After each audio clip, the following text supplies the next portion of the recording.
औरंगजेब के मार्गदर्शन में लिखी गई फतवाए आलमगीरी पुस्तक विश्व भर में इस्लामिक कानून का आधार मानी जाती है। ये कट्टर और रूढ़िवादी मानी जाती है। इसने हनाफी इस्लाम को सब पर थोपकर इस्लाम की विविधता मिटाने का काम किया है। भारत में ये पुस्तक मुस्लिम पर्सनल लॉ का आधार है। आज भी भारत पर आक्रमण करने वाले औरंगजेब को आदर्श मानते हैं।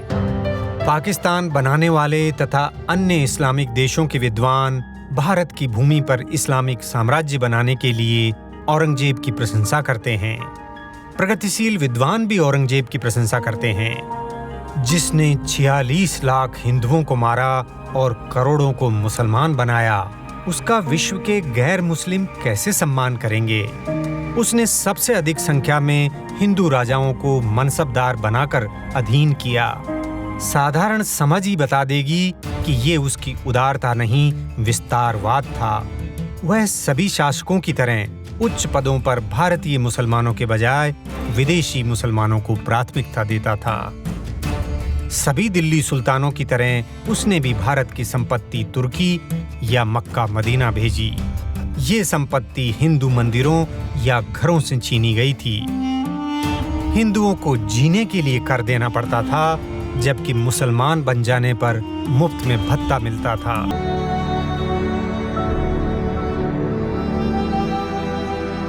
हिंदू व्यापारियों को सीमा शुल्क देना पड़ता था, मुस्लिम व्यापारियों को नहीं।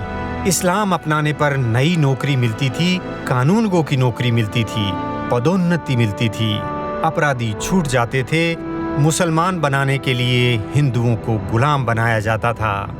औरंगजेब अपने अधीन राजाओं को मुसलमान बनाने का कोई मौका नहीं चूकता था। औरंगजेब विरोधी हिंदुओं को मृत्यु या इस्लाम, ये दो ही विकल्प देता था। गर्दन कटने के स्थान पर भी कई लोगों ने इस्लाम कबूल करके अपनी जान बचाई। एक प्रभावशाली हिंदू के मुसलमान बनते ही उसके साथ की आम जनता भी मुसलमान हो जाती थी। उत्तर भारत में गुरु तेग बहादुर हिंदुओं के पूजनीय गुरु थे। मुसलमान बनाने के लिए कश्मीरी पंडितों के भयानक हत्याकांड हुए तो वे गुरु जी की शरण में आ गए। औरंगजेब ने सोचा, यदि मैं इनके गुरु को मुसलमान बना दूं तो कुरुक्षेत्र, कश्मीर, हरिद्वार और बनारस के हिंदू तो मुसलमान हो ही जाएंगे। गुरु जी को कैद करके उनको मृत्यु या इस्लाम, ये दो विकल्प दिए गए। छाया की तरह अपने गुरु के सदा साथ रहने वाले 3 ब्राह्मण भाई थे, भाई मतीदास, भाई सतीदास और भाई दयालदास। गुरु के सामने सबको अमानवीय यातनाएं दी गई, लेकिन कोई भी उनकी स्थित प्रज्ञता को नहीं तोड़ पाया। फिर उनको अपने गुरु के साथ यहाँ लाया गया। ये स्थान ध्यान का तीर्थ है, भारत का तीर्थ है।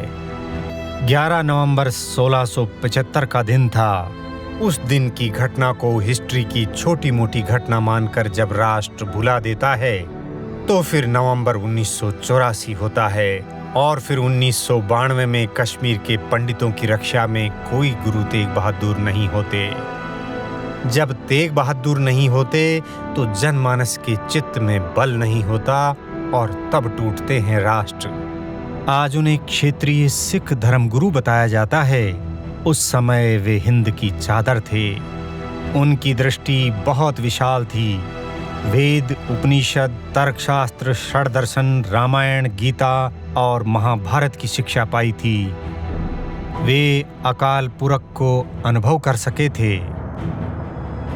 जो बोल गया वो निहाल हो गया, उन्हें काल कैसे मिटाएगा जो जीते जी अकाल हो गया। काल उनका ध्यान भंग नहीं कर सका। देख तुम्हारा